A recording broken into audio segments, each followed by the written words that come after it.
in the tunnel. Will it be Celtic or will it be St Mirren going into Monday night's draw? Let's hand up to the commentary box where Michael Stewart has now joined Rory Hamilton. Well, an all Premiership tie in the Scottish Cup 5th round, and two teams in positive mood with very impressive seasons to date. This evening will determine whether their cup ambitions will continue. Celtic have a healthy lead in the league, are already in one final that will come later on this month, and desperately want to see the Scottish Cup return to Glasgow's East End after a longer wait than they've been used to in recent years. St Mirren arrive looking for a special night themselves to knock out the favourites for the tournament. They're the only side to have inflicted a domestic defeat on Ange Postecoglou's side all season, as Callum McGregor gets ready to lead Celtic out. Mark O'Hara will lead out St Mirren.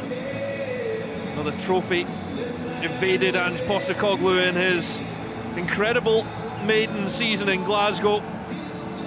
He's desperate to change that and make it a sweeping dominance of Scottish football.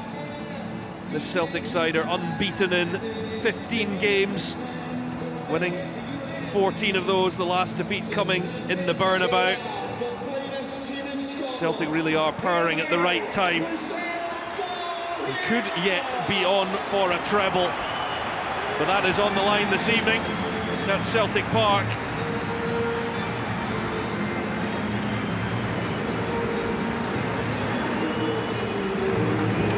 They come up against a St Mirren side built on belief. There could yet be European football in Paisley for next season, and it's been on home turf where they've been particularly ruthless. Just a short trip for them as they look to recreate what they managed in September, beating Celtic, their only domestic defeat of the season.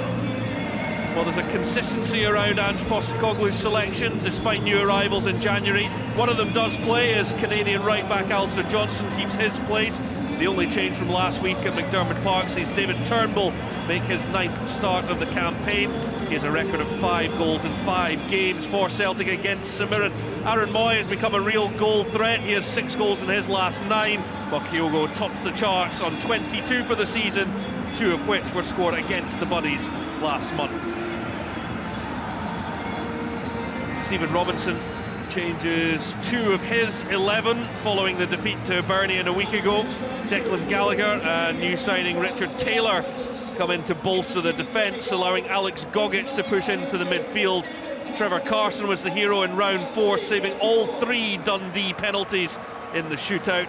Keanu Bacchus shone with Australia in Qatar, while Curtis Main and Alex Grieve will form the partnership up front, with Jonah Ayunga out injured. Plenty of speculation this week surrounding Ange Postecoglou and his future with Celtic. It's the Australian against Stephen Robinson for the 3rd time this season. As darkness descends on Celtic Park, bar for the luminous green light highlighting the huddle, and now illuminated in light as we get ready for this 5th round tie.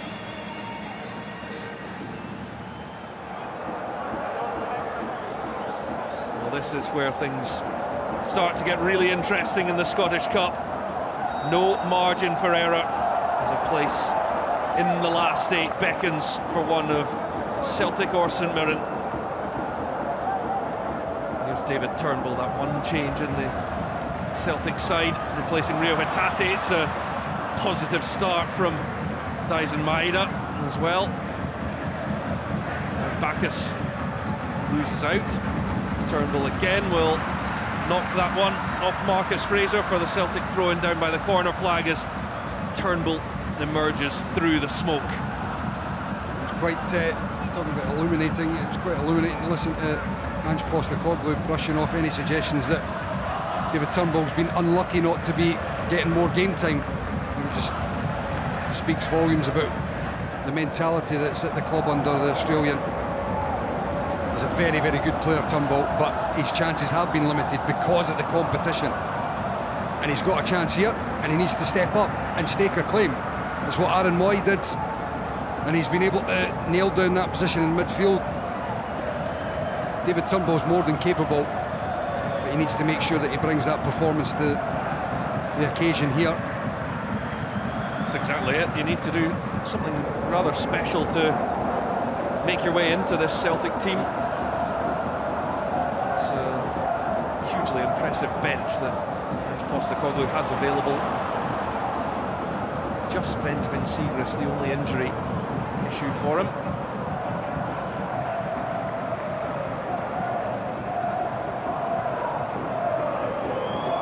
Starfelt and Carter Vickers. Now Alistair Johnson, the only one of the January arrivals who has really made an impression on the first team. Jota skips away from one, still with the Portuguese, gets the shot away, and it's Trevor Carson who makes the stop. First sighting of goal for Celtic. That was a real burst of pace from Jota, right through the two St Mirren players. I thought he could have perhaps just slipped Turnbull in there. Then when he checked back with his right foot, I thought he was going to go back across Carson. He forces the save, gets the corner for his team. Oh, he goes short to Jota, now skipper McGregor. It's Aaron Moy again, takes aim at the back post, and Alex Gogic gets his head to it. There is no let-up playing against Celtic. You look at little chinks in the armour, and there are very few. Side coming to Celtic Park, the fear factor is there now. Straight from the off, the intensities in the game, the tempo, and the challenge for everybody is to go and make it as difficult as they possibly can and try to force some mistakes. That's exactly what St Mirren have done. It was Gogic who did really well to pressurise McGregor, and now Curtis Main pulls it back to the edge of the box for O'Hara, who did get the opening goal in St Mirren's victory in Paisley over Celtic in September. This is Richard Taylor, the January signing from Waterford, and Declan Gallagher.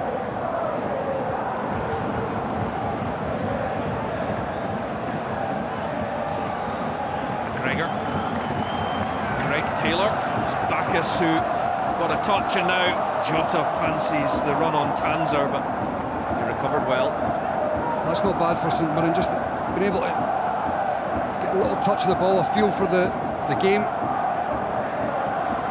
I mean, that ball got switched from Declan Gallagher out to Tanzer. Had he just been able to cushion the header a little bit better, they would have been able to get in on that inside channel.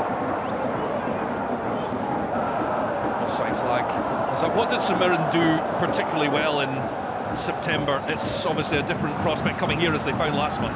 Yeah, I mean, look, St Mirren's home record is far superior to their away record. Given that though, I've seen quite a few of St Mirren's performances away from home, and they've been not bad. Moments in games have gone against them. Coming here is the most difficult challenge that they have. But they've got to, I mean, look, they're a very, very hard-working side, and they have to be on their game here, closing down spaces, not allowing Celtic time to find a rhythm, and making sure that they don't gift any opportunities. Celtic are good enough creating their own.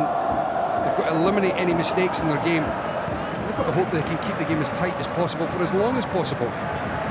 Side sitting in the top six. Defeat to Hibs did knock them down from 4th position last weekend. Could be some big rewards, perhaps. I was just going to say here, Rory, if you look in the middle of the park there, Gogic is going right on top of Cal McGregor. I think it's a sensible move to make, because if you allow Cal McGregor space and time, he will dictate the game, and he'll cut you open.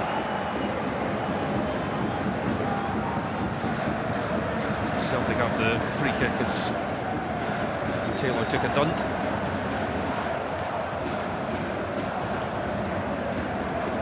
Just a little bit late there, you can see. No question that free kick was the right decision. The challenge for St Mirren is, though, if Gogic is stepping out and going on to Cal McGregor, that somebody is stepping in and covering that space, that gap in behind him, because you know that Celtic will be looking to exploit it. Jota having his shirt pulled, and his versatility is forcing him out onto the right-hand side because Dyson Maeda's form on the left has been so good.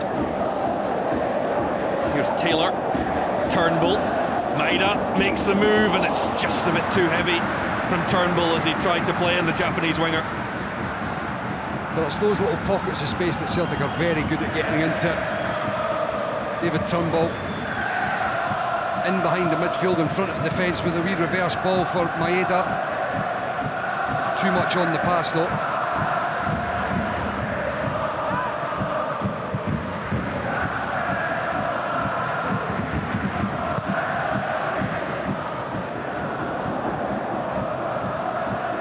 On by Strain up towards Main, whose physical presence can be somewhat of a handful for defenders. As Kyogo trying to knock it on, but Gallagher coming under pressure from Maeda, who doesn't give defenders a moment's peace. Given that, you know that he's not going to give you a moment's peace. Declan Gallagher was very relaxed.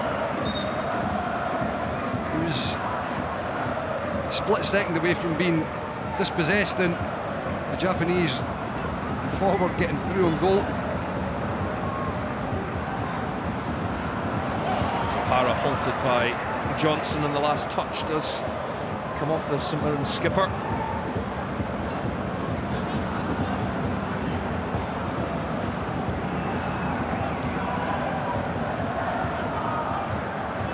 Johnson for Moy. Kyogo, as well won by Fraser. Now settles for Starfelt. Quickly out to Taylor to get Celtic motoring forward down the left-hand side. Again looking for Maeda. And the last touch coming off Ryan Strain.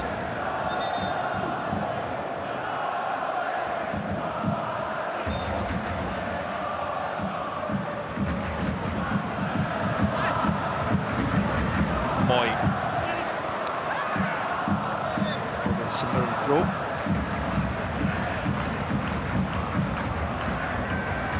What's been the difference with Aaron Moy? And really since the World Cup, I'm not sure too many were overly convinced in the opening months of his Celtic career, but what a run of form he's in now. Well, I think the first half of the season when he came on and played, most of the time he was coming on and replacing Cal McGregor in that deeper midfield role. Now he's playing a little bit further forward, and he's had an impact, you know, energy, chances creating, goals scored. Tanzer's ball in, and Starfelt positioned himself really well because Main was coming in behind, who would have had a really good opportunity. This is good play from St Mirren, isn't it? Getting into those wider areas, and we spoke before the game about getting balls into the box. That is a very dangerous ball from Tanzer. Good defending from Starfelt, recognising the danger, cutting off the near post. Had he not done it, you could see Curtis Main was coming in behind them. So a chance for the long throw that Declan Gallagher will wind up towards Curtis Main. Tanzer's in there too, but Johnson will be able to clear.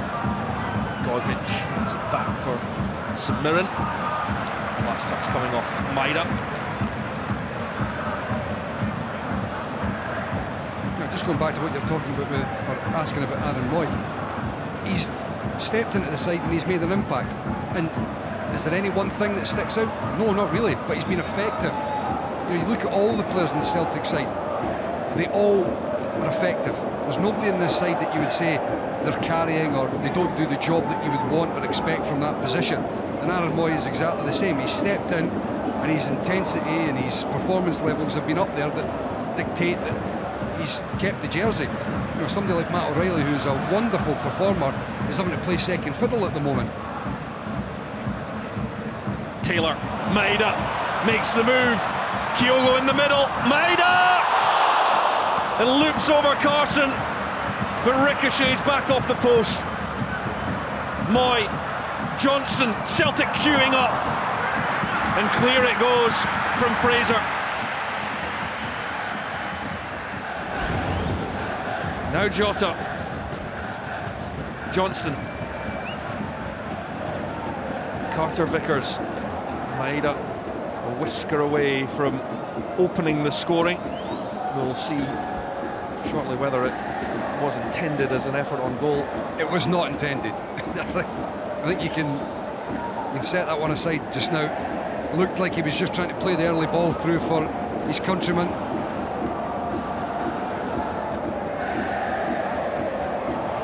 Well read by Gogic. Gets it back from O'Hara. Now Bacchus. He gives it away to Maeda as Celtic swarm around the Australian midfielder, but likewise Kyogo doesn't get any space from Fraser and Bacchus. That's impressive from St Mirren. You know, initially Bacchus being hounded by the Celtic midfield, and then likewise they're going and winning the ball back. I mean, look, it's a great ball and a lovely run from Maeda. He's trying to find Kyogo with the little ball in behind. He just catches it wrong, almost loops in over Trevor Carson.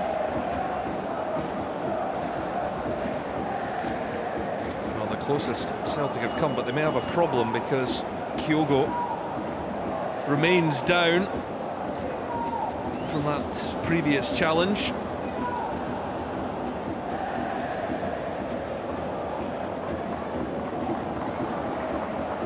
Well, you can see this is when Bacchus had just been dispossessed. I'm not 100% sure that it should be too much of a concern. It didn't look like he'd landed awkwardly. Well, a few options on the bench, including Kyung-gyu Oh, the new signing, South Korean international from Suwon Samsung Blue Wings. Of course, now with no Georgios Yakimakis, he's away to Atlanta United. Just looking at it again, I mean, look, obviously his arms are down to break his fall. It didn't look like it was an awkward one, or opened up too much. It looks there like it's his left arm that he's holding a little bit. Well, it is quite clearly there. It's his left shoulder that he's a little bit discomfort with. Substitution has been made. I'm surprised with that. That is a big concern. Well, a huge game in the Viaplay Cup final in 2 weeks' time to come, and this will be a worry for Ange Postecoglou and all Celtic supporters watching on. Their main man, top scorer with 22 goals for the season. He's been in red-hot form as well of late, 6 in his last 5, but Kyogo has lasted only 13 minutes, and Leila Bada will come on to replace the Japanese frontman. Well, that's a huge concern for Celtic. All the reasons that you've just pointed out there.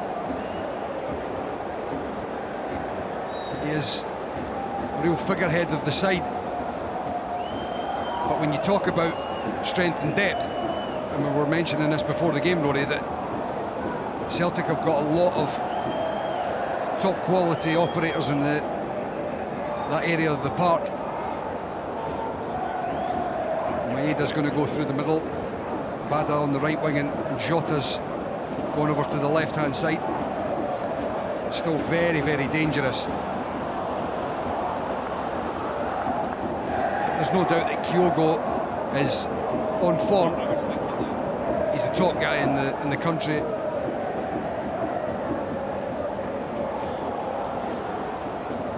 Taylor defending up against strain, and a Celtic goal kick, and Joe Hart very quickly gets things moving for Johnson, and now Moy. And we'll see with that change of personnel, it's switch up in the Celtic attack. I was mentioning Jota's versatility, but he will be back over on his favoured left-hand side. Maeda through the middle with Abada on the right.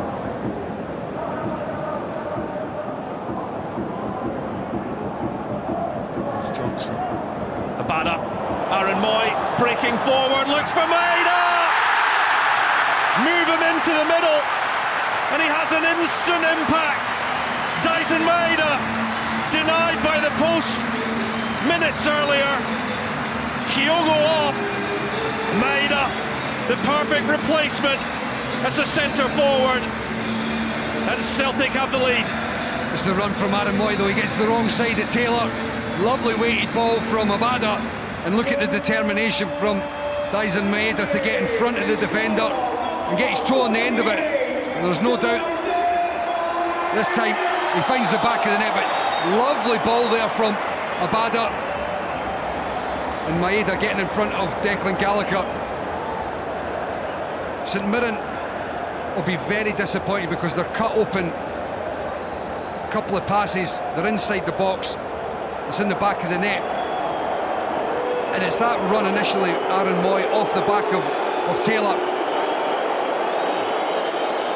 Well, the delay is for VAR to have a check. This one of only 2 games that will be served by the video assessment referee in these things they need to be quicker. I mean, plain and simple, we're watching the replays there where we can see there's no issue.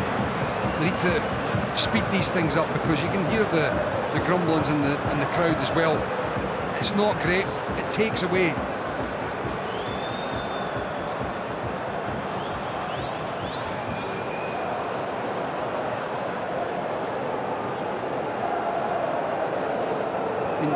The only thing that they could have been looking at is offside, and as I said, in the replay you can see it's not. Right, goes again, but trying to deliver that one into the middle and go all the way over the top.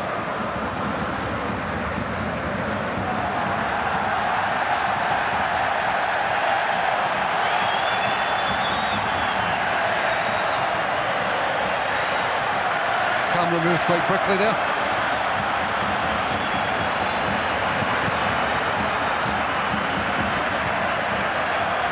Carter Vickers with the header.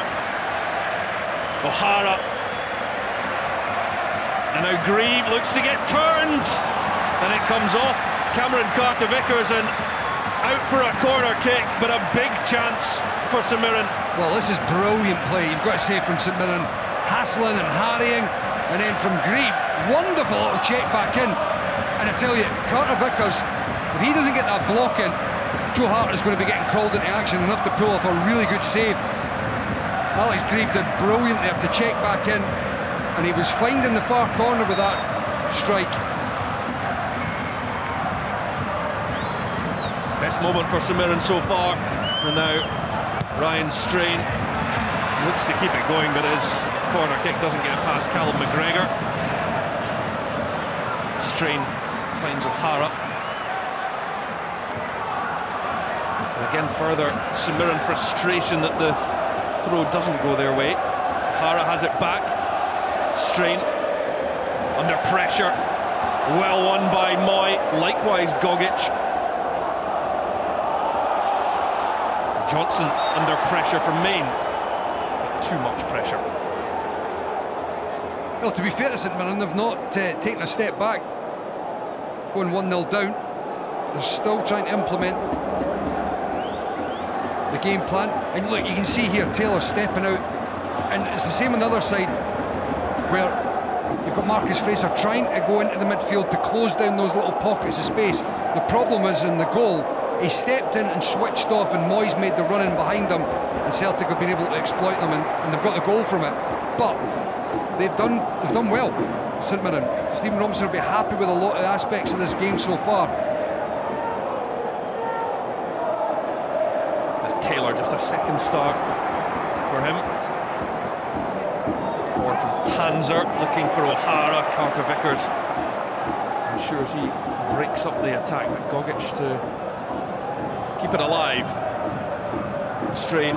Gogic has Maeda all over him, and the Japanese forward wins it back for Celtic.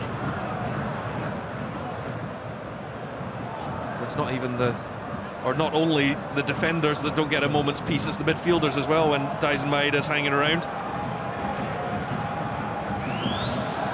Incredible work rate. Of course, he had the centre forward role for Japan in the World Cup. He scored that goal against Croatia in the round of 16.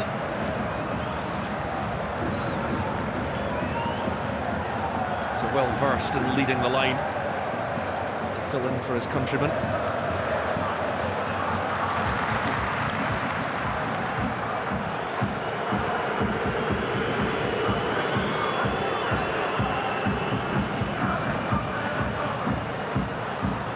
Starfelt for Greg Taylor.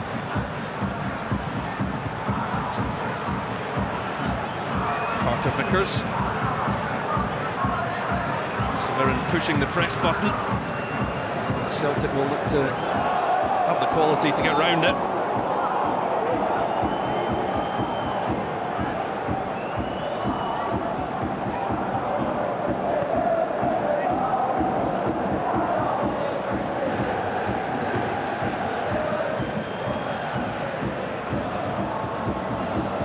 Taylor now. Turnbull quickly onto Jota, and now Taylor continuing his run, picks out Aaron Moy, but he just left it behind, and Jota has remained down on the far side. Celtic have already picked up one injury to a key player, and Jota holds his hand up, signalling to the bench. So Mirren will continue. Strain. Jota is back up now.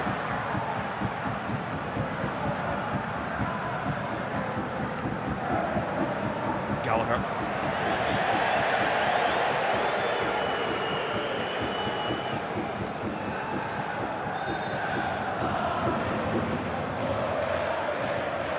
Oh, you can see exactly the damage done to Jota's left ankle, or at least his sock.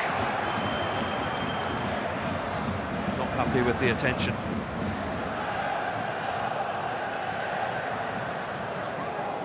Celtic had their setback of losing their top scorer Kyogo to injury, but it took just 90 seconds from him going off for Daisen Maeda to break the deadlock.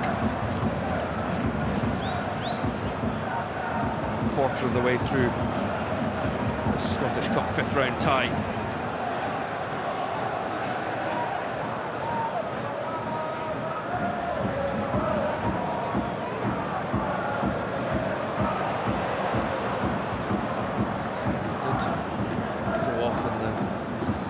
September game against Rangers as well, Kyogo. So I hope it's not a repeat of that injury.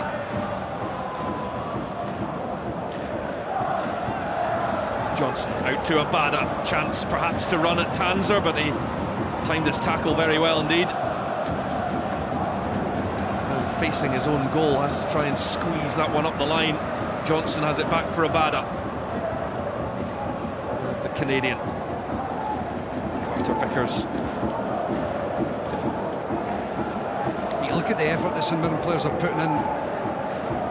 The hard yards, desperately trying to get in the face of any Celtic player that's on the ball. This time it's Strain to win it back from Jota, who then concedes the foul. That's silly from Jota, you know, it was good play from Strain. He won the ball, he's facing his own goal. He does well there. Jota's just got to keep him facing the other way. A little bit too much pressure on him, and as soon as the defender's facing that way and they feel a little bit of pressure, they're going to go down.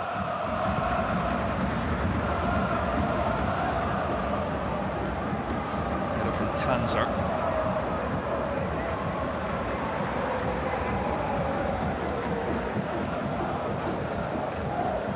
Taylor. Jota. You see there again, the right-sided and left-sided defenders from St Mirren pressing the whole side. You see Taylor, he's right up on top of Moy there in the middle of the park. They're not sitting off any player on the Celtic side. They want to make sure that they can get in contact with them. And they realise that obviously with three players at the back playing against one central striker, they have to promote one of those guys. Taylor on this side going and getting tight with Moy. On the other side, Marcus Fraser getting right up on top of David Turnbull, because it's those areas where if they don't do it, Celtic will be able to exploit.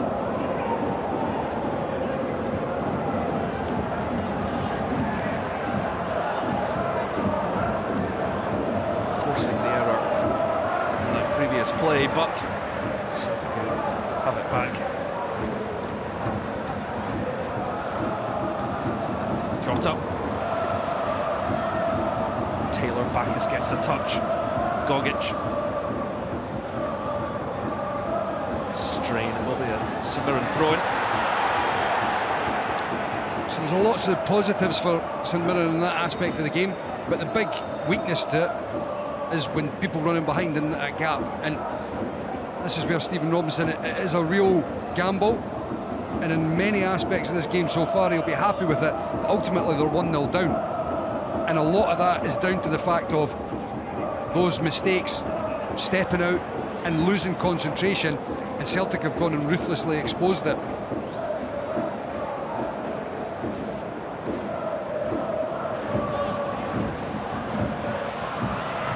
Hart got enough on it to Johnson, but certainly encouraged Main. We're up in the country, there was a split second you're thinking that Curtis Main would have been able to get his toe on the end of it. Gregor to Johnson.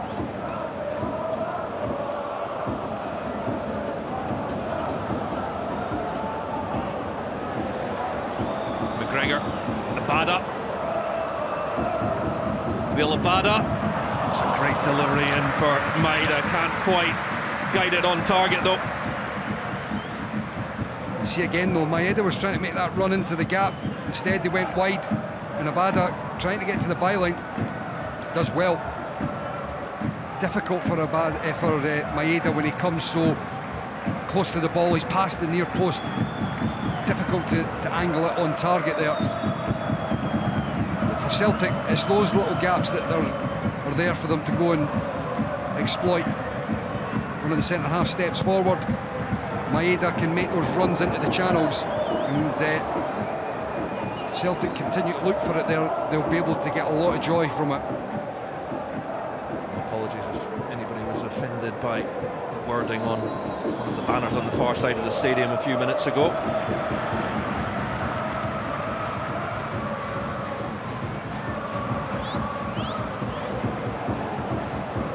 VAR's very controversial, Rory.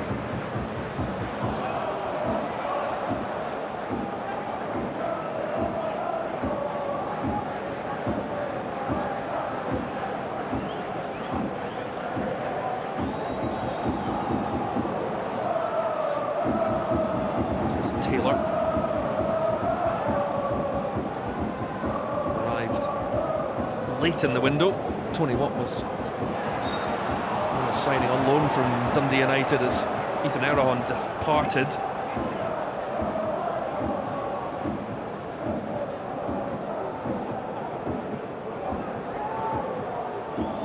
Carson,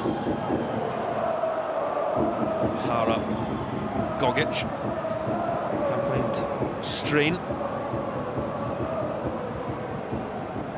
Fraser back out to Strain.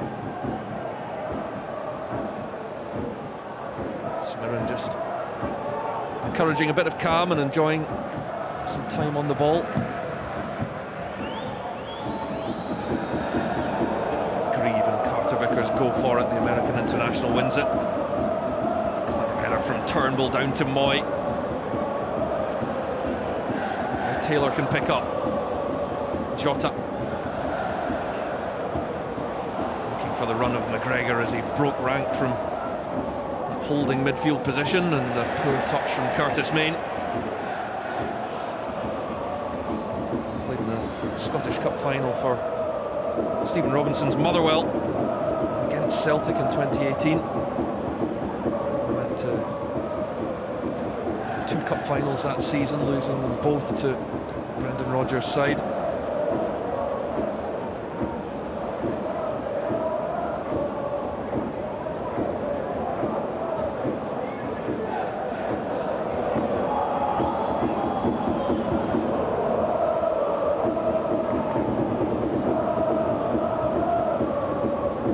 Starfelt is Celtic just allow the tempo to drop, but you know any minute it will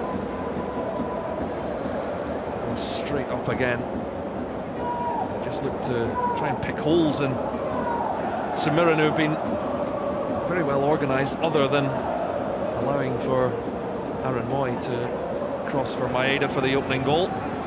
Yeah, I've been impressed with St Mirren so far. Obviously disappointed, we've spoken about the fact 1-0 down and why that happened, but You look at the way they're structured and set up, there is no day in that St Mirren side who is left in any doubt what they need to do. Look at that from Fraser, right in on top of Turnbull, stepping out the back line, not allowing Celtic any time to relax on the ball. And it's not easy, it takes a lot of hard work.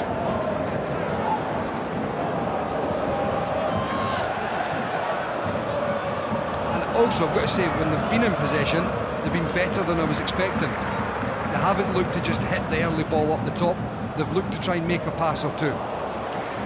It's not that long ago that Tony Fitzpatrick was almost ridiculed for suggesting that St Mirren should be a top 6 side in Scotland, but when you look at the side that Stephen Robinson has put together, they look absolutely that.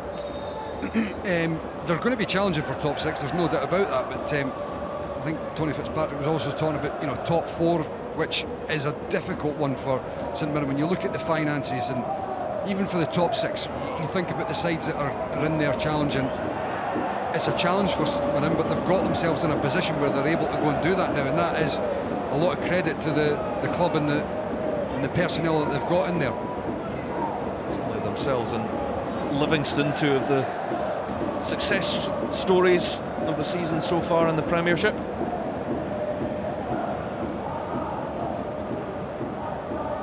Livingston, though, one of the sides knocked out of the Scottish Cup earlier this afternoon. Here goes Curtis Main. Grieve is there. That's a great sliding challenge from Carter Vickers. Got the timing absolutely spot on. It's another hugely important intervention from Carter Vickers there. I say, I can't remember Celtic being dispossessed so often in the midfield. It's happened a couple of times now, more than a couple actually. Maybe offside. Tanzer feeding it to Main. The flag is staying down for now, and it looked extremely obvious. It now does go up, and again, what you're talking about before with the VAR, those are the things that frustrate supporters. Well, I mean, it's obvious. You can see quite clearly that he's more than 5 yards offside. There is no point an instance like that being, you know, carried on. Look, I think we all understand when there's close decisions why they won't allow the game to go, so that if there is a goal we can not chalking it off beforehand. An incident like that, everybody in the ground knows that he's offside. Somebody might get injured. You know, there could be a tackle where somebody gets booked and it doesn't get rescinded, even though everybody knows that there was an offside decision there. That's where VAR's got to do better.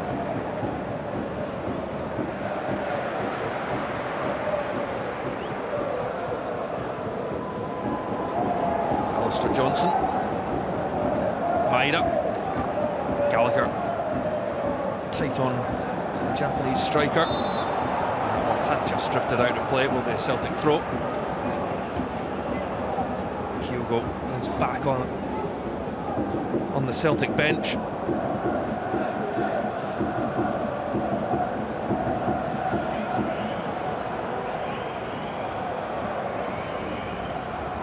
Jota, McGregor.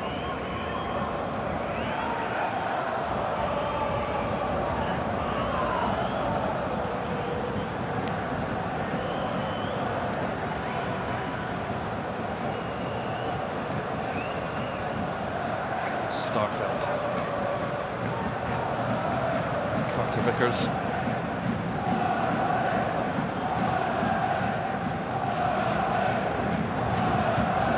Taylor. Maeda. Now Celtic look to quicken things. Jota. Up against Strain. Kept his eye on the ball the whole time. He's done very well against Strain there. You know, Jota got him 1v1, he was facing him up, little drop of the shoulder, but then Strain read that situation very well, getting his body in.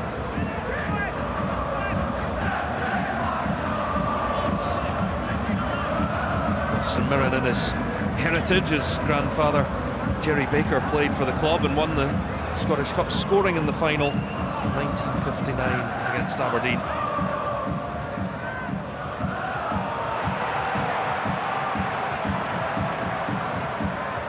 Jota. Taylor. Celtic well aware that they're in a scrap here. Yeah, look, everybody knows that Celtic, Aaron Moy playing it out, that's just out of pressure, forcing the mistakes, and that's what we're saying St Mirren have to try and do, and they're doing well. I'm just going to say, everybody knows Celtic like to push those full-backs infield and open up the line into the wide man, but I wonder whether they just might ask the full-backs to stay a little bit wider, because they're the out ball. It's all very tight and congested in the middle of the park with St Mirren, but if they could just keep the full-backs a little bit wider, try and get overloads in the wide areas and double up on their wing-backs, rather than forcing the full-back to step into where there is already a lot of bodies. Given away by Abada now. Main looks to run the channel, which is covered by Carter Vickers, and the decision will be a free kick that goes the way of the Celtic defender.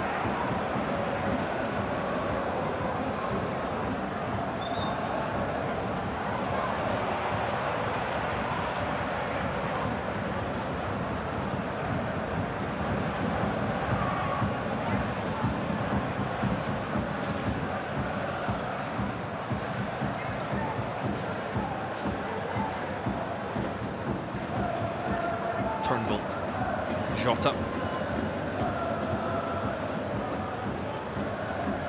Starfoot will go all the way back to Hart.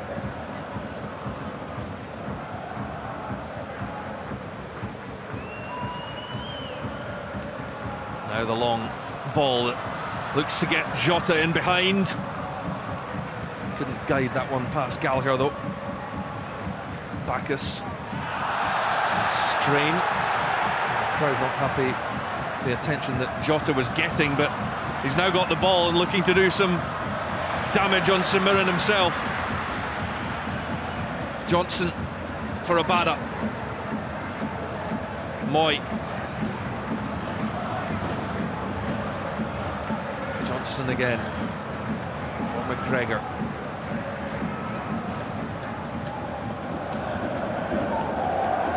St Mirren getting all their men back and forcing Celtic to retreat.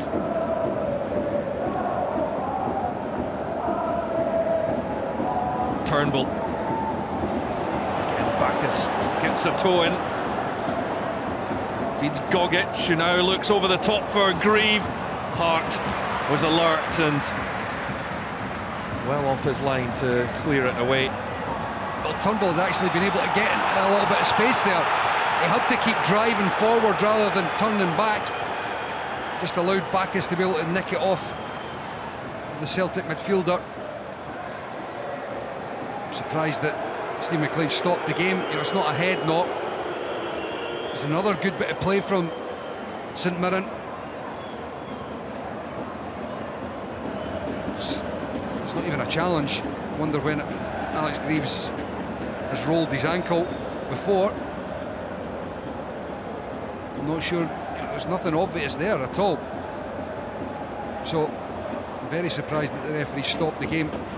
Well, it may be time for Tony Watt returning to Celtic Park, of course. He's been back many times with other clubs. A loan signing from Dundee United on deadline day.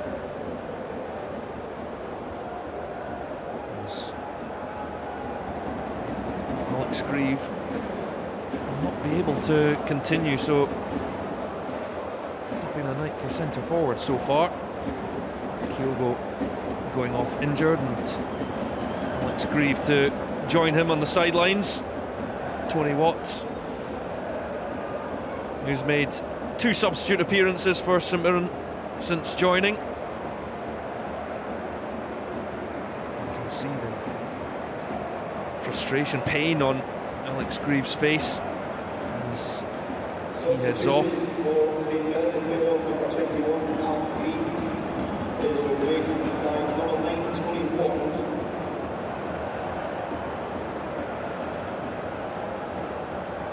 So Watt comes on, who played 34 times for Celtic, bursting onto the scene as a young man. It was just over 10 years ago that he scored that famous goal against Barcelona.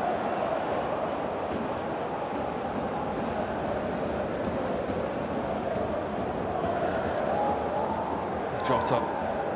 Alex Grieve straight up the tunnel to receive attention on that right ankle. Here's Moy trying to help it on to Maeda.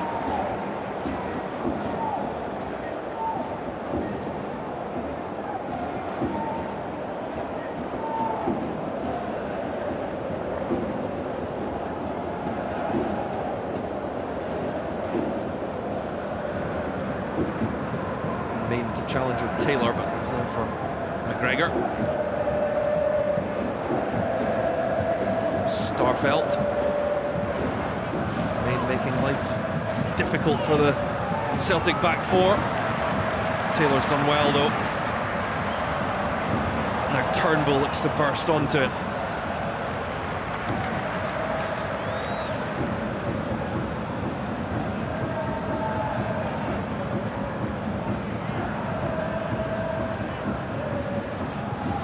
Moy. Bada. Carter Vickers out to Johnston.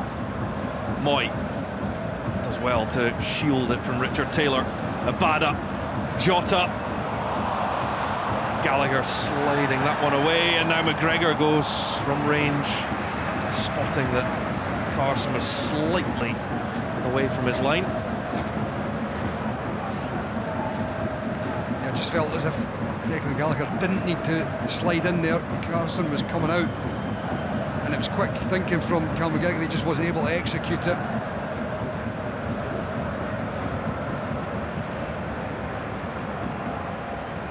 Chance for Mirren to apply some pressure. Approach the last couple of minutes of the first half at Celtic Park.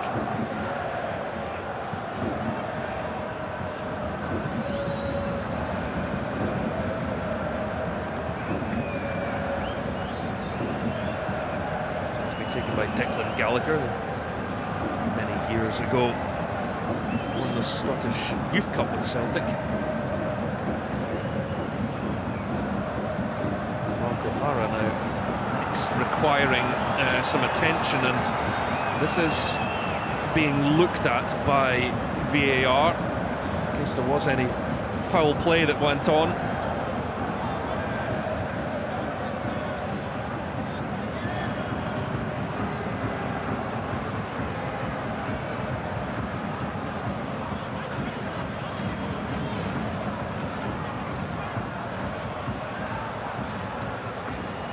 Stephen McLean in communication with Colin Stephen and Gary Hilland.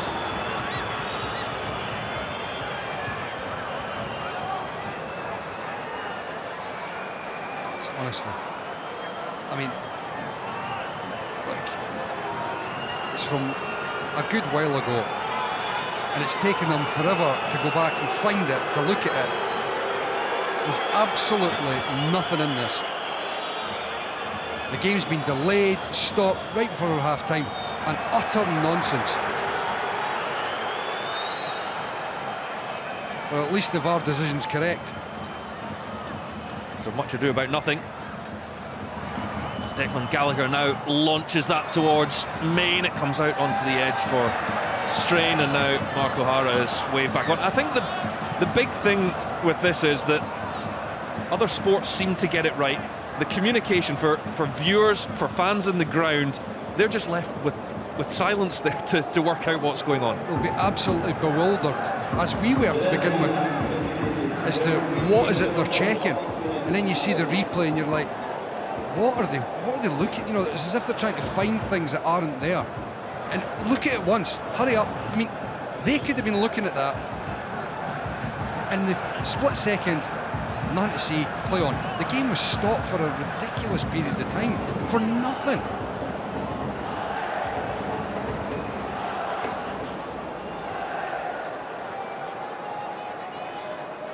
There's Starfelt, and Hart does clear. I understand that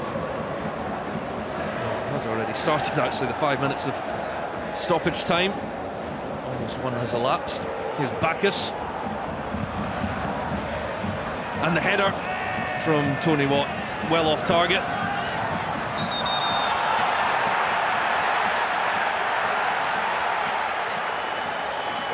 forgetting the fact that Tony Watt's just stopped the play there. This is a great bit of play from Bacchus, and that is a good opportunity for Tony Watt. He's just trying to block and stop the quick goal kick there, but that's more good play from St Mirren. Aspects of the game that will be very pleasing for the manager.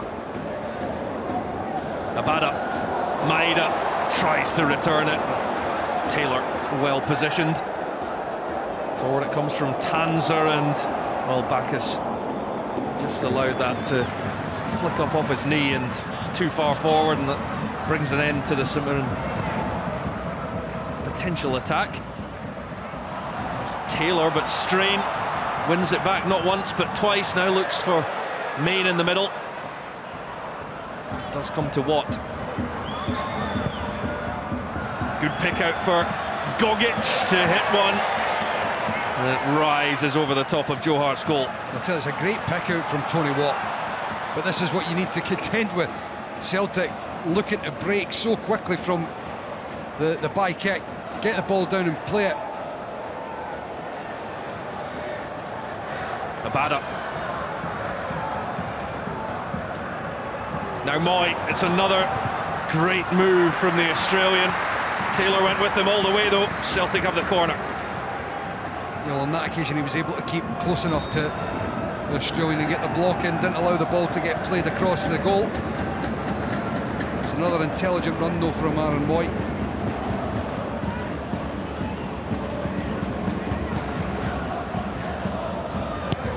Moy with the corner, Johnson front post, comes to Starfelt and takes a touch off Main and goes over the top. It will be checked. Yeah, I mean, look, I think it does come off of Gogic, is it, to begin with? It's already there, whereas Curtis Main gets hit and deflects it over the bar, but it's the incident before this. It comes off of Gogic. Couldn't see on that replay. I mean, for me, even if it does come off his arm, you know, he's a yard away, the ball's spinning past the opponent in front of him. I think it would be extremely harsh to be given a penalty kick against you for an incident like that.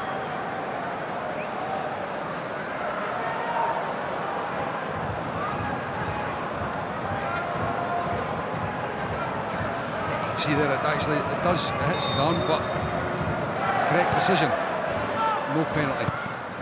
Jota, Starfelt gets a touch. And Turnbull on the edge. The incredible thing is, Rory, how you can look at an incident like that and quickly wave it away, yet other officials have come up with ludicrous handball decisions this season. There's Moy on Jota. Well, that would have been something very special indeed, but couldn't quite guide it past Trevor Carson. But a great piece of inventive skill from the Portuguese. Absolutely brilliant. It would have been flagged offside, though. It would have been wonderful to see it end up the back of the net, a bit of skill like that. Although it would have been chalked off.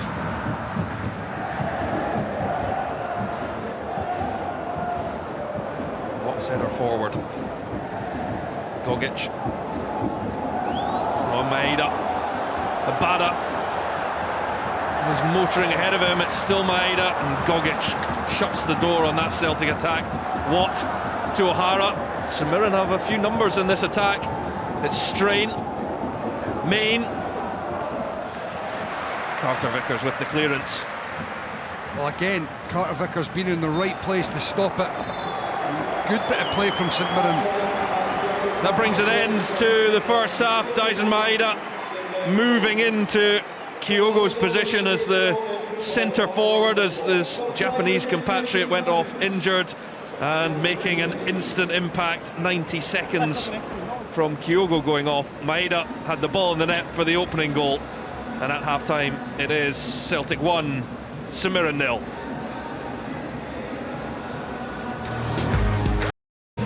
So the 40-time Scottish Cup winners, Celtic, with a slender lead, 1-0 over St Mirren, who have lifted the trophy 3 times, the last coming in 1987. These two looking to join Heart of Midlothian, Kilmarnock, Raith Rovers, Inverness, Caledonian Thistle and Ayr United, who have already safely made it through from their contests over the last 24 hours or so. Tomorrow it will be the turn of Rangers and Partick Thistle at Ibrox before Darvel take on Falkirk on Monday night to complete the 5th round of the Scottish Cup. For this, the all-Premiership tie. Celtic look to get their hands back on the trophy that's evaded them for the last couple of seasons. St Johnstone and Rangers picking up the trophy after Celtic had won it 4 times in a row, and Mark O'Hara, the St Mirren captain, leading the side out after a slight delay for them coming out for the second half after he had to receive some stitches. We did see that connection that he had with Alistair Johnson in the first half, which of course waved away for no further punishment for the Canadian right back, but certainly left the impact on the St Mirren midfielder.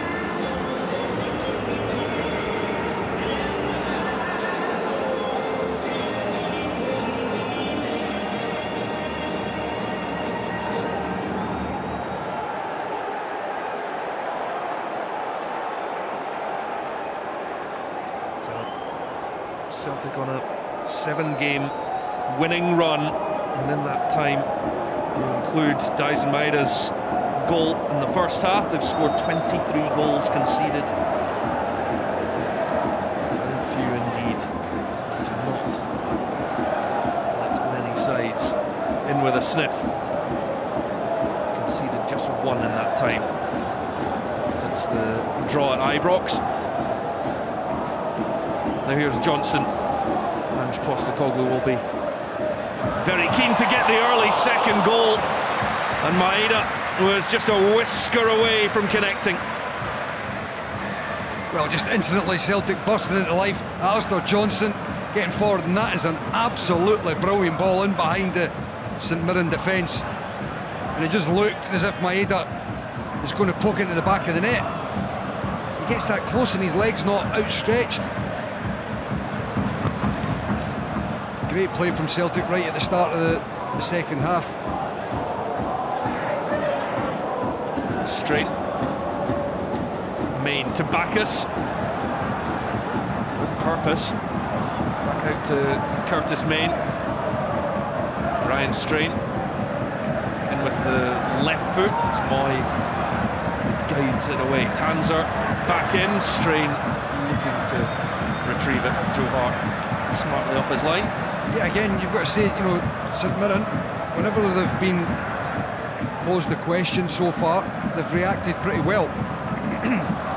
Bright start to the second half from Celtic with the opportunity getting Maeda in behind. Wonderful ball from Alistair Johnson, but straight away St Mirren are back at it, getting forward.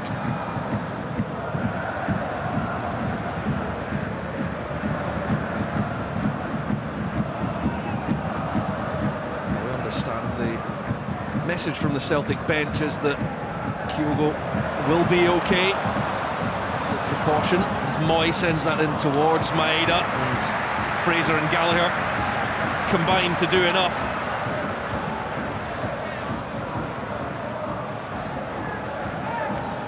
So that news from the bench will be a relief to Celtic supporters. Top scorer Kyogo off early, but should be fine for future games, and there's some big ones coming up.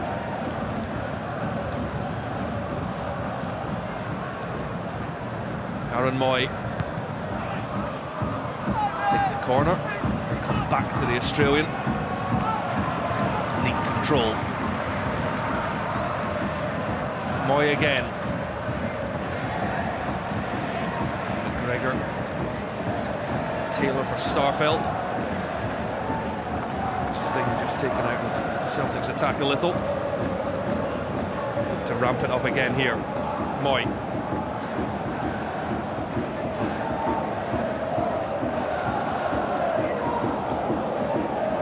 Turnbull comes short now. Out to Jota. Jota's ball in. deals with it. Strain looks up the line for Watt to pressurises Starfelt.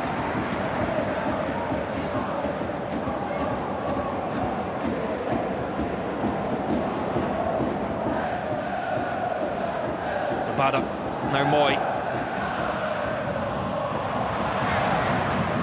Beat Taylor once, but the defender did well to get back in. Yeah, he did do well, because it looked as if Aaron Moy, lovely bit of footwork, had been able to get round the defender. Just like in the first half, St Mirren never letting up.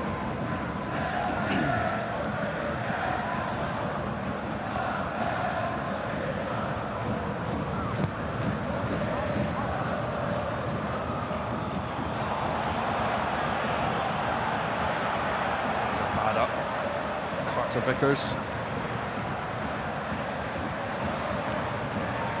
Starfelt for Taylor. Now Moy picking up a little bit of space, trying to feed it out to Abada, quite at the angle right. Yeah, it looks as if he just caught his foot in the ground and wasn't able to wrap it around the ball, trying to guide it with the outside of his boot in behind the the St Mirren defence for Abada.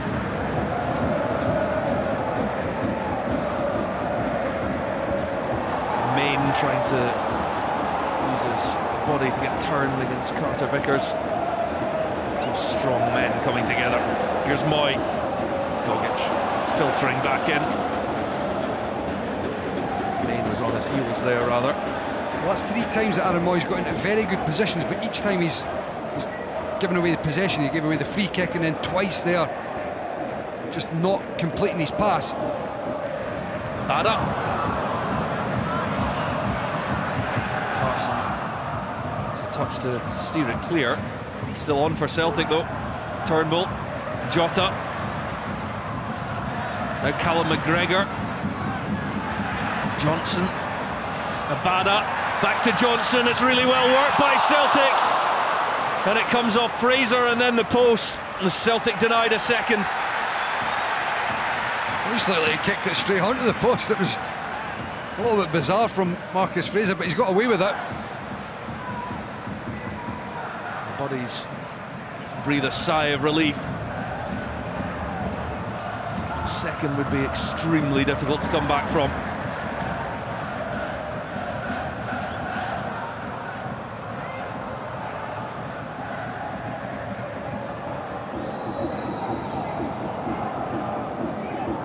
Jota.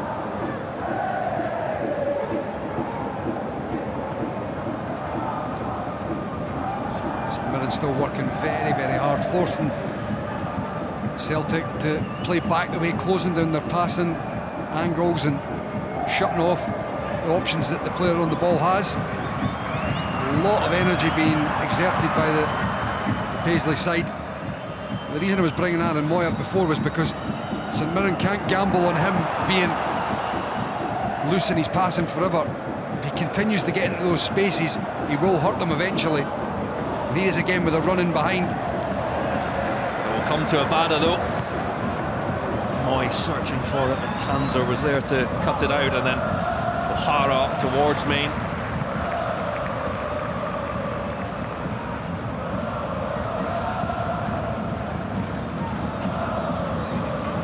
This is the one where it comes off the post. Marcus Fraser. Touch tight with Maeda, making sure that the Japanese striker didn't have any time, but it's straight onto the post, and fortunately for St Mirren, the game stays at 1-0. So you're right, I think it goes 2-0. You'd imagine that they would be resigned to the fact that they're not getting back into the game. Whereas as long as this stays at 1-0 and they've got the energy and starting 11 here, then you're going to think that there's something there for them potentially. Marcus Fraser, Main with the header. Starfelt in the way, but only as far as O'Hara. Watt was coming back from an offside position just as he nicked in front of Cameron Carter-Vickers. You'll notice both teams wearing armbands to remember those who lost their lives this week and have been so impacted by the devastating earthquake in Turkey and Syria. There's Abada, Bacchus, Mirren also paying their thoughts to the great Billy Thompson, former goalkeeper and two-time Scottish Cup runner-up, who played for over 200 times. Sadly passed away at the age of 64.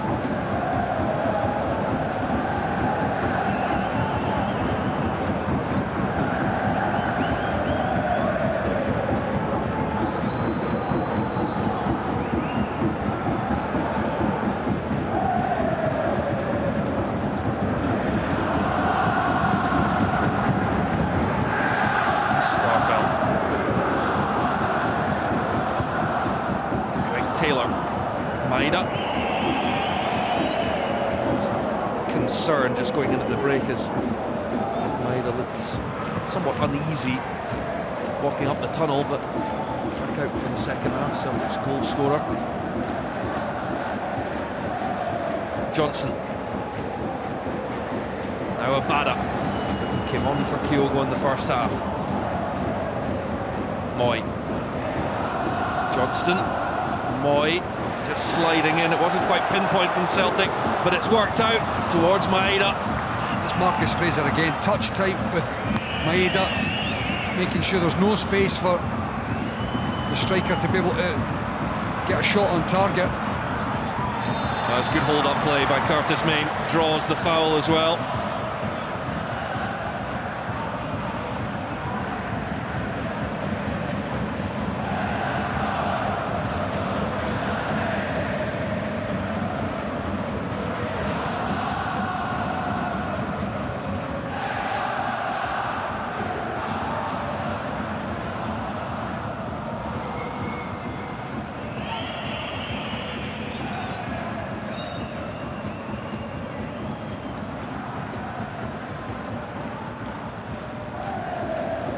Turnbull's header. Jota looking early for Dyson Maeda. Taylor has to be careful with that one. He just got his bearings right. Just indeed. It was risky with Maeda hanging around. Now Turnbull. Moy. McGregor. Taylor quickly onto Maeda. Well, McGregor's been robbed by Tony Watt. So Mirren looked to spark a counter-attack. Just lost the momentum there. Well, Jota is penalised for the challenge on Strain. I think it probably was a foul in the end, but Tony Watt really needed to continue driving forward with the ball. Bacchus was on the inside channel, and if he'd been able to get into his feet, St Mirren could have continued the attack, but as soon as he turns back, all the momentum is gone.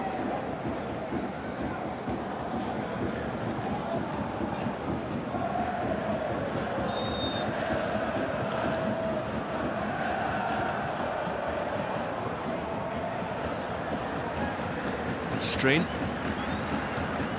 On by Main. Now O'Hara. Read by Maeda. Strain again though. Main. Clipped in. And the flag is up against Declan Gallagher.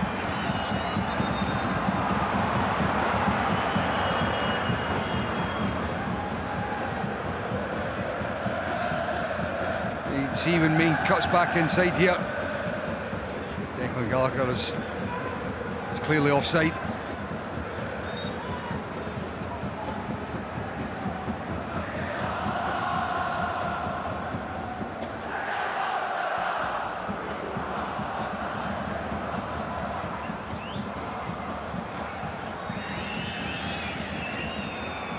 Johnston. Abada, Moy, again running in behind, but this time it will drift out of play. Yeah, there was too much weight on it. You could see as soon as the ball was played it was going to be difficult for Moy to get on there.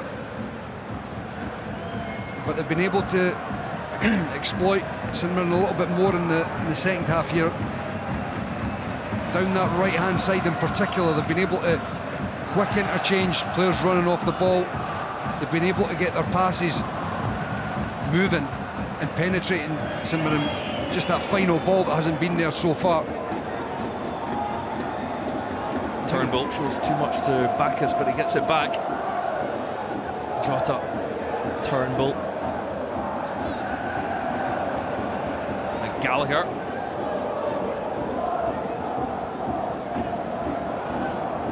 Main from Keanu Bacchus. Watt. Main. St Mirren doing well to hang on to the ball. Curtis Main surrounded by Celtic players. That's nice from Ryan Strain. Really, really good play from Strain. Celtic's persistence pays off.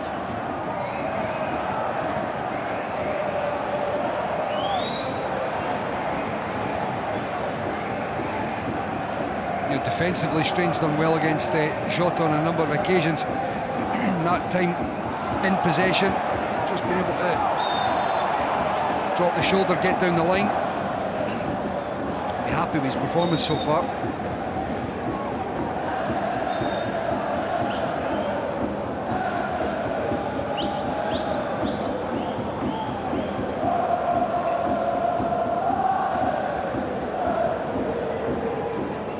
It's at that time where Postecoglou may look to freshen things up. After Riley being called back. Gogic, Bacchus. Celtic have a man down, but St Mirren continue, and Tony Watt is out wide. Watt cutting in on the right, gets the shot away, and Starfelt's there to make the block.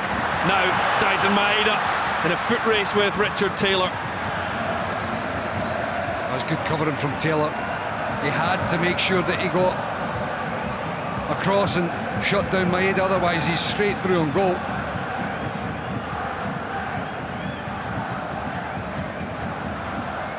A couple of changes coming up for Celtic. Matt O'Reilly and Hyung-Gu Oh to be coming on.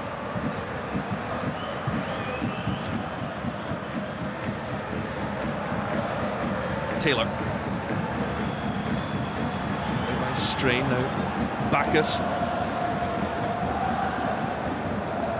Turnbull.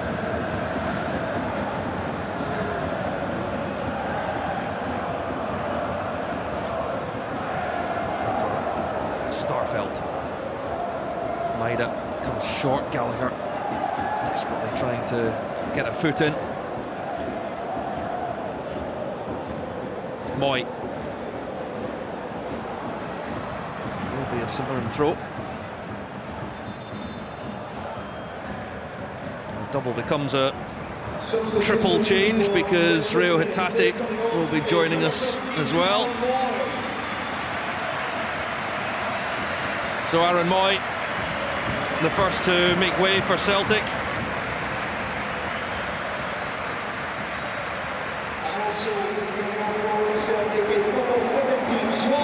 So too will Jota.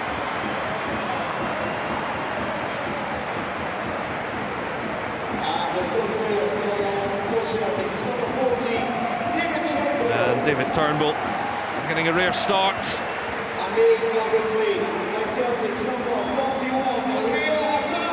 Hatate comes on along with Matt O'Reilly and Hyung-Gu Oh.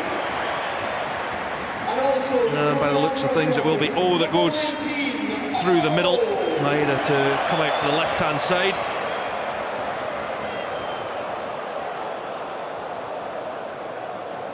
And fourth substitute appearance for Hyung-Gu Oh. 21-year-old South Korean looking for his first Celtic goal.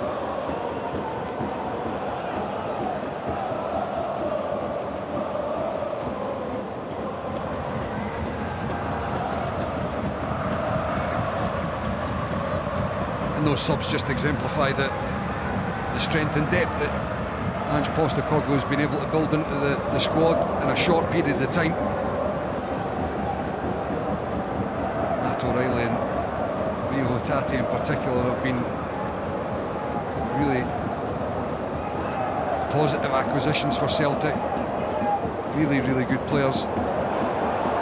Here goes Maeda, looking for it comes all the way to Abada, and well, he got that all wrong, the Israeli.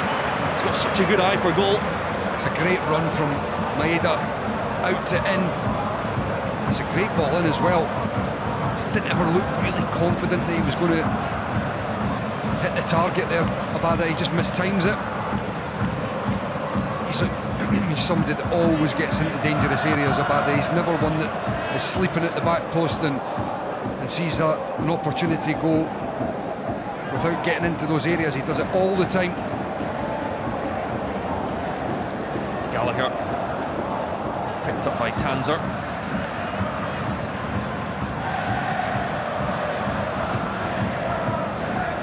Main and Carter Vickers. It's been an intriguing battle between those two.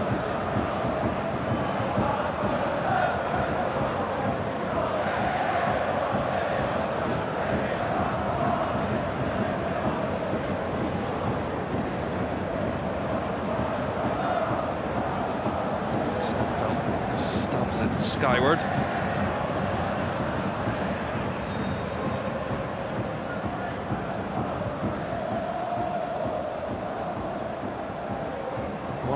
St Mirren will continue to believe. Their hopes are very much alive. I think if you said to Stephen Robinson that 65 minutes in there would be just the one goal in it, he would have snapped your hand off. Tate couldn't quite gather. Gogic. O'Reilly winning it back for Celtic. He's looking to win back the starting jersey as well. Not only is there just one goal in it, there is a sense and a feeling you can see from the St Mirren players that they believe they can get something from this. This is not purely just a parking the bus and never getting up the park. They're showing enough that they can get something from this game. Now they've just got to go and execute it. If there's a moment of lapse of concentration or whatever, you know that Celtic will punish them. Neither side managing to hang on to possession in that phase. A little more settled now for Celtic. Taylor or Hatate. McGregor demands it. Free kick is given. Taylor needs some nursing. The yellow card is shown to Keanu Bacchus.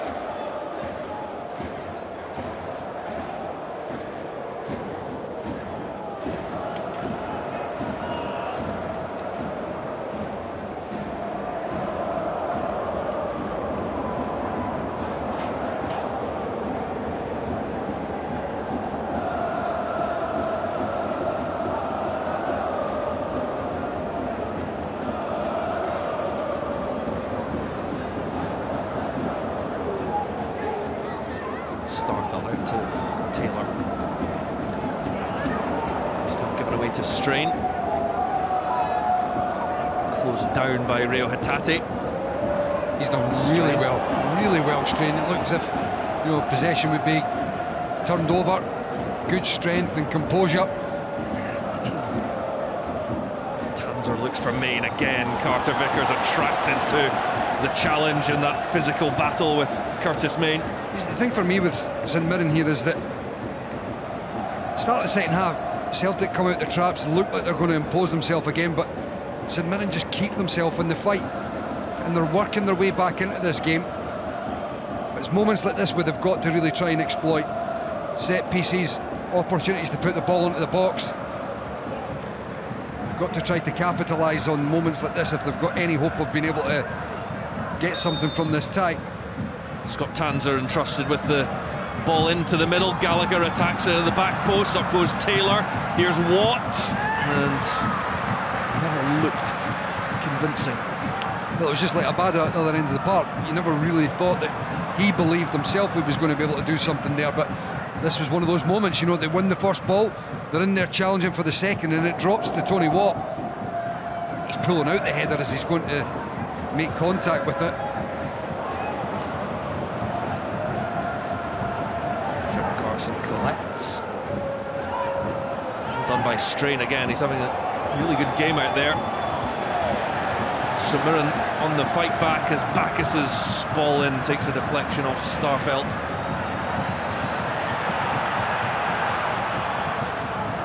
Celtic fans trying to drive their team on here. They're aware of the danger that St Mirren pose. They won't go away.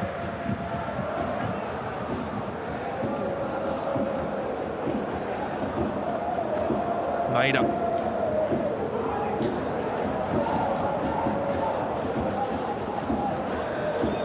Starfelt. How many times do you think Starfelt has had to turn and play that ball back to his goalkeeper? Probably more than he has in any other game.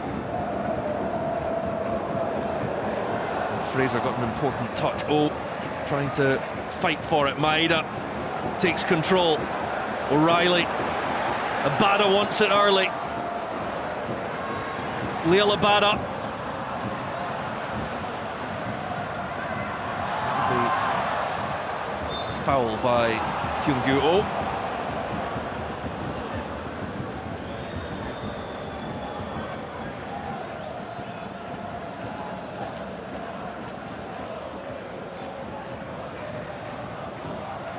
So a double change for Stephen Robinson's men. Greg Kiltie will replace the recently booked Keanu Bacchus. And Thierry Small replaces Scott Tanser. Small is a January loan signing from Southampton, so the 18-year-old comes on for his third substitute appearance. He was on loan at Port Vale for the opening half of the season, but highly regarded at Southampton, the England under-18 international left-back.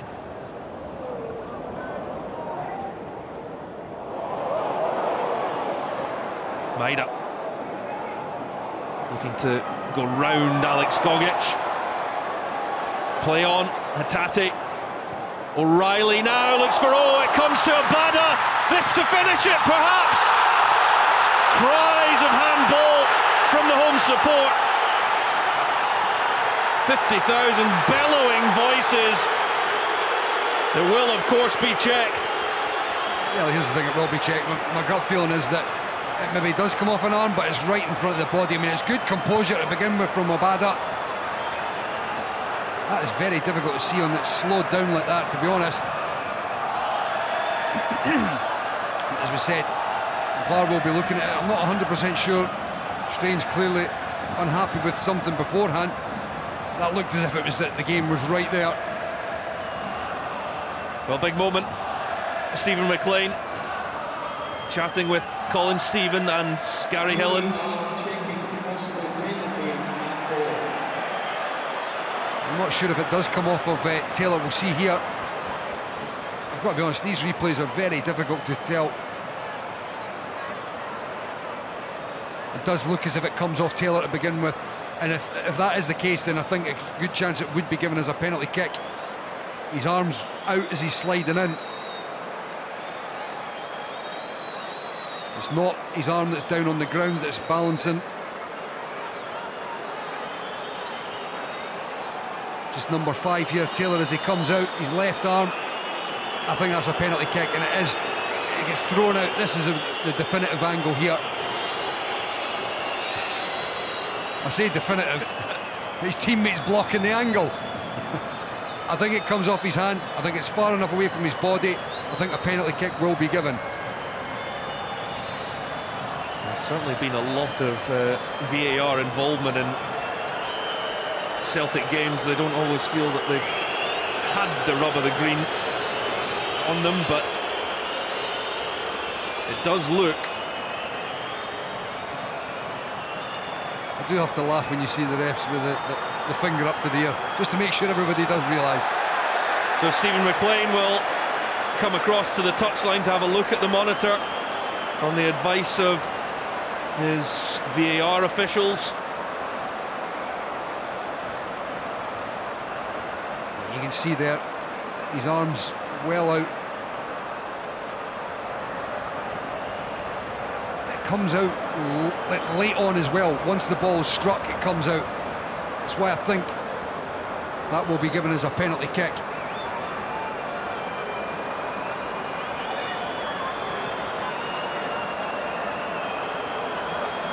When it happened in real time, I just felt as if it had come off the defender, it was on the line. You can see it flicks off of Taylor's left arm. And look, this is an incredible amount of time that we're taking here now. I think everybody that's at home can see the replays, and see it's a penalty kick. We need to just hurry up. Decisions need to be made. I'm not too sure what Steve McLean what else he needs to see.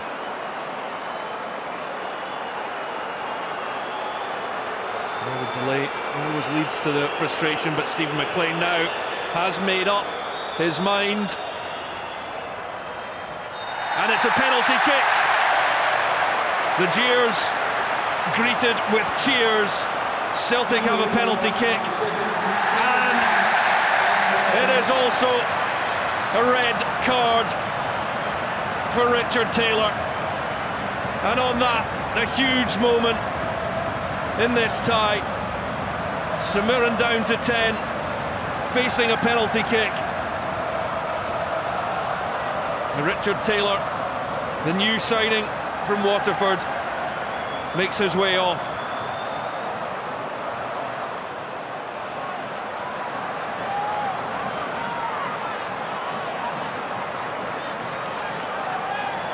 Aaron Moy's been the man from the spot of late for Celtic, but it will be Rio Hatate.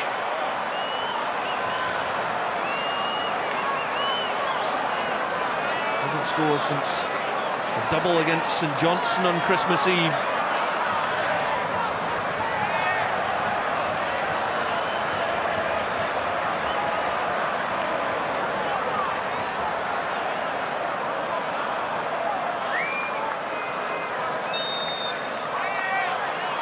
Hatate against Carson, and Hatate squeezes it into the corner. The keeper got a touch, but not enough, and that surely will be enough to send Celtic through into the quarter-finals. 2 up with 14 minutes remaining at Celtic Park. Well, they'll be feeling a little bit happier now. Hatate's been able to get it into the corner and make it 2-0 for Celtic. Trevor Carson's very, very close in the end. Happens so quickly, it's difficult in real time. When you see the replays, there is no doubt. Difficult one for St Mirren. You can understand they'd be extremely disappointed to get to this stage in the game, be so close. They concede a penalty and be down to 10 men as well. I think they know their afternoon and their Scottish Cup adventure is over now. They've performed very, very well, but it's going to come to nothing. Changes for both sides. Sead Haksabanovic replaces Dyson Maeda for Celtic. He continues to make his comeback from injury, and St Mirren have made a couple of changes, bringing Joe Shaughnessy and Ryan Flynn on as they look to react to that second Celtic goal.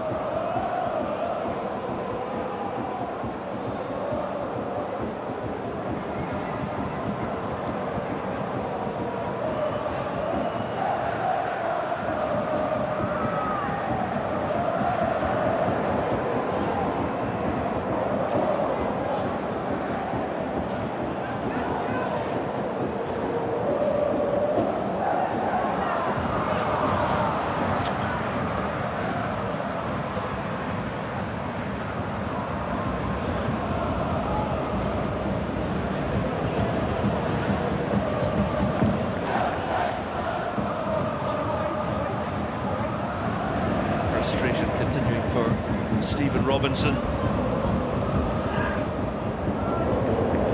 Certainly be a lot more relaxed atmosphere on the Celtic bench now, having got that second goal.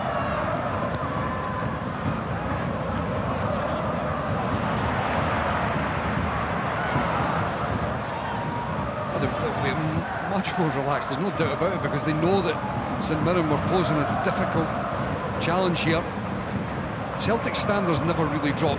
You know, the count on one hand perhaps in Ange Postecoglou's time where the performance level, the intensity has dropped. It's not so much that that's been the problem here. St Mirren's performance has been good. They've not made it easy for Celtic at all. Bada thought that he was blocked off there.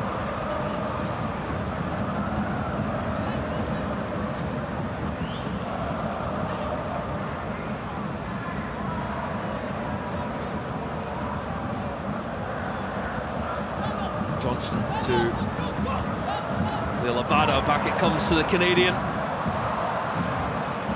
Then here's Small under pressure, Hatate. Callum McGregor onto the left foot, shooting, and it comes to the first Celtic goal for Hyun Joo-oh. A new hero in hoops. The South Korean striker gets off the mark in Celtic colours. That's 3, and there's no doubt now, with 10 minutes to go, Celtic are heading for the Scottish Cup quarter-finals. You can see how delighted O is with that. There's a manager with a wee clap as well. It's great play from Callum McGregor when the ball lands at his feet on the edge of the box. A little bit of space. Johnson plays it into, he's got that little bit of space, he drops the shoulder, a good strike. Carson will be very disappointed he spilt it, but good striker play from O. He's in there just in case there is anything loose. And he's able to get his first goal for the club, and all of a sudden it looks a lot brighter for Celtic. 3-0. O's off the mark as well for Celtic. All those little things that help to continue momentum for the club as a whole over the season. Striker comes in, you don't want him waiting too long before he's got his first goal. He'll feel a lot better about things now as well.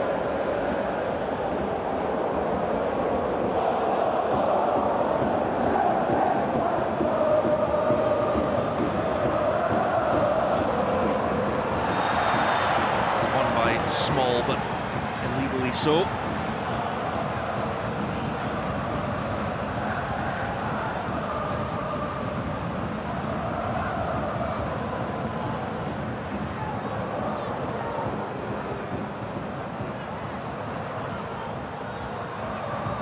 Shabanovic.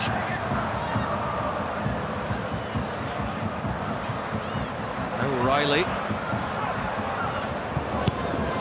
Well to get it back to the Montenegrin. Hatate. Oh, now. Hangs on to it well. Under pressure. Johnson. Hatate. Looking to muscle his way through.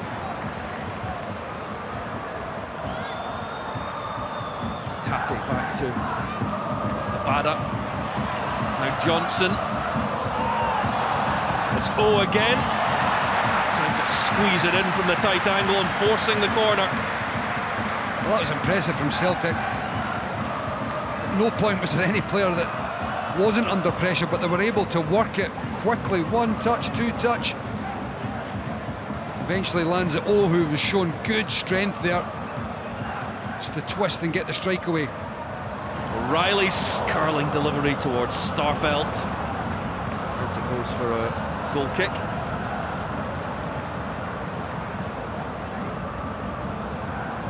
Celtic fans celebrating as they know safely through now.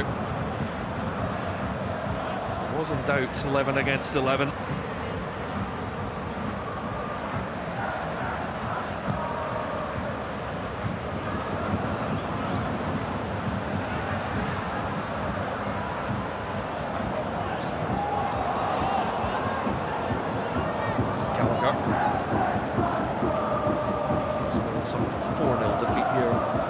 month in the league. Flynn just keep that one in play.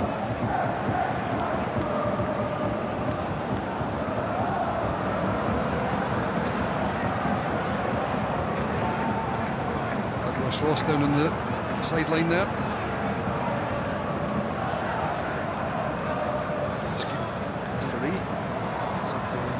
This evening's game rather.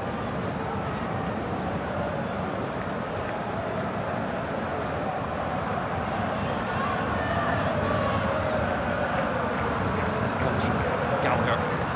Come back to Motherwell. Livingston, St Mirren centre back. Now down goes Kiltie, and St Mirren have a penalty. Starfelt left the leg. Well, you always can tell from the player's reaction.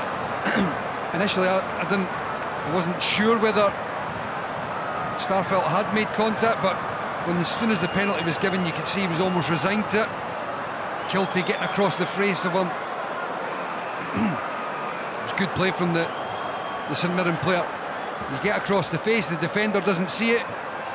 Running blind, there's no question it is a penalty kick. It's the right call from the officials. As I said, you can tell from the reaction of Starfelt. He's trying to obviously put his arms up and claim there was nothing, but as soon as that penalty kick was given, there was no dubiety about it. He wasn't arguing the case. Joe Hart's not entirely happy, but I think he'll be facing Mark O'Hara.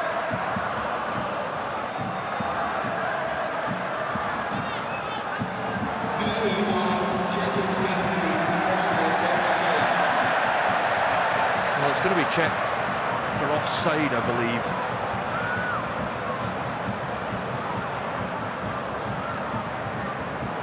Well, could the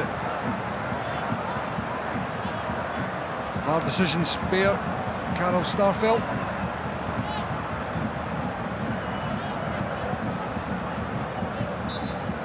No, that looks to me as if, I think it might be, it is Starfelt that was initially playing them onside as well.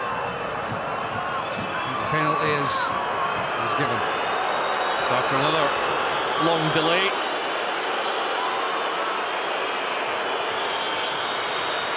O'Hara against Hart for a St Mirren consolation. Hart tucks it away and reduce the deficit, but the 10 men still have a long way to come back from, and no time to do it, really. Here's the thing for me, Rory. How and why can these things not be checked silently? Well, the penalty's been given. They've already wasted so much time. How could they not be looking at that silently? You can see that it's not offside. Ignore it. You can see it's a penalty. Get on with the game.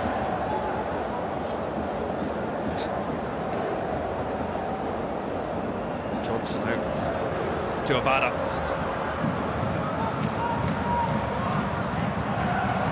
Hatate looking for options. Certainly got the craft to pick them out, but this time opts to go backwards.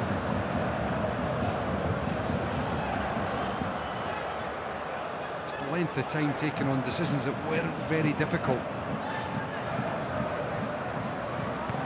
O'Reilly steered away by Joe Shaughnessy.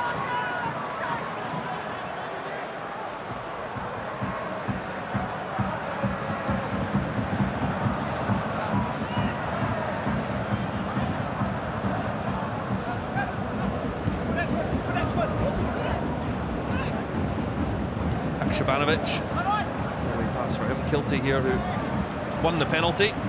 Shabanovich again. Hatate. Now O'Reilly. Hatate. Help through to now looking to link. Closed down by Gallagher. St Mirren just can't get out though. Taylor.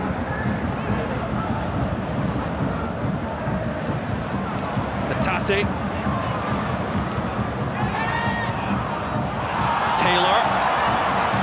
So he's being held. Incidentally, that Kyung-Kyu-Oh goal was the 100th of Celtic's season, so a century of goals for Ange Postecoglou's side. We're only midway through February.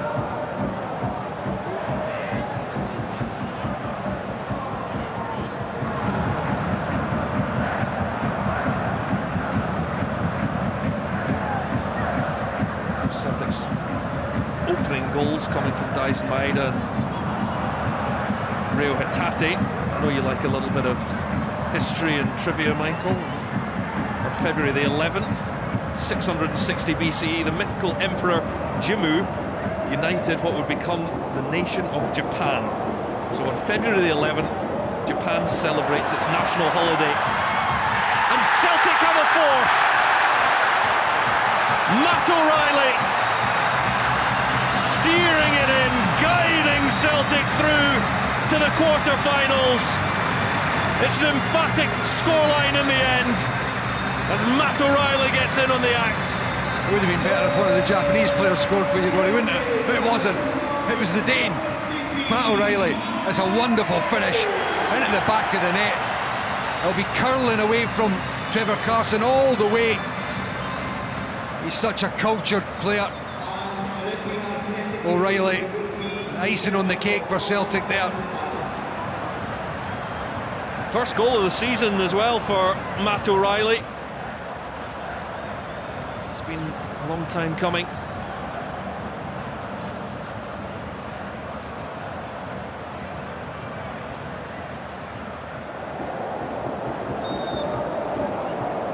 Yeah, does it happen in Denmark on the 11th of February? No idea.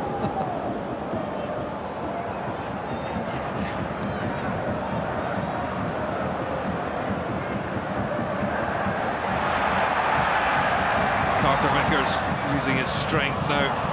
Hatate to Abada. Celtic in full flow now. Haksabanovic, and now, and it's just the side netting. Well, they really came alive there. Yeah, I mean, the break at such pace. Wonderful run from O. Lovely little pick out from Haksabanovic, and he just cuts across it with his left foot. A great chance for him to get his second. You know, and the thing is, as good as St Mirren have been, they could have been in the end of a 5-1 defeat. Yeah, and that just shows you how ruthless Celtic can be.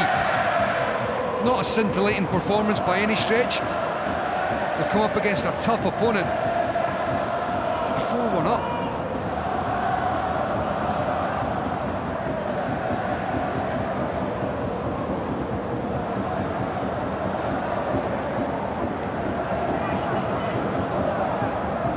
Celtic going to Aberdeen on Saturday. St Mirren have got a midweek game against Motherwell. O'Reilly looking for his second in a matter of minutes. Celtic have finished with a flourish.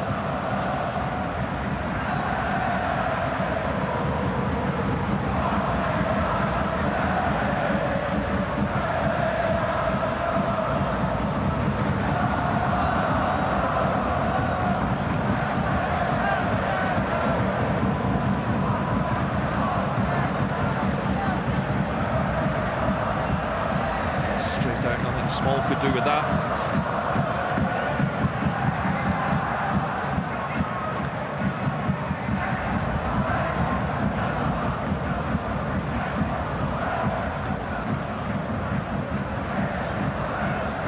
Starfelt.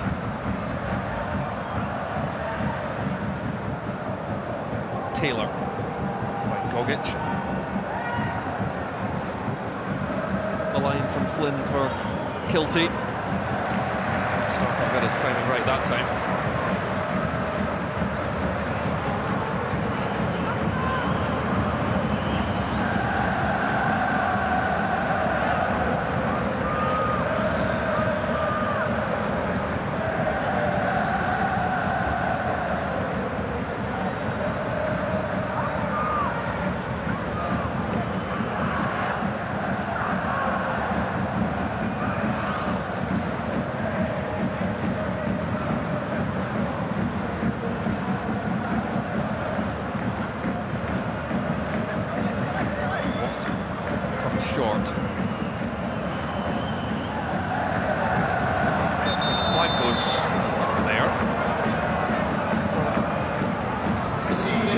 offside against Turnbull? The ball certainly wasn't all out. That's what I was thinking. The ball wasn't out, it must have been offside.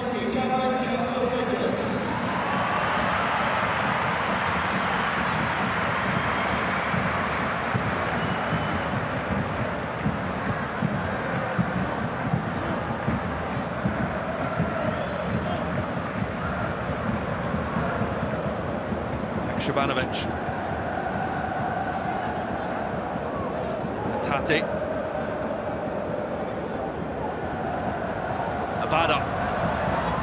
Celtic to have a fifth to celebrate. They certainly are. Reo Hatate off the bench with a double. Oh, and that was finished emphatically, just as Celtic have finished this game off.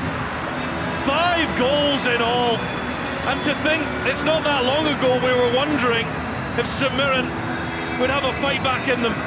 That is an absolutely sensational finish from Hatate. Steps onto it, bang, top corner. It was a wonderful work move from Celtic as well. Down the left-hand side, over to the far side, back into the middle, and the Japanese midfielder just steps on and smashes it into the back of the net.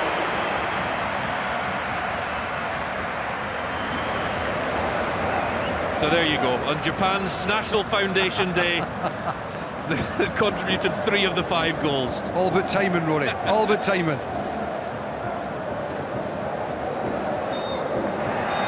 And that's that.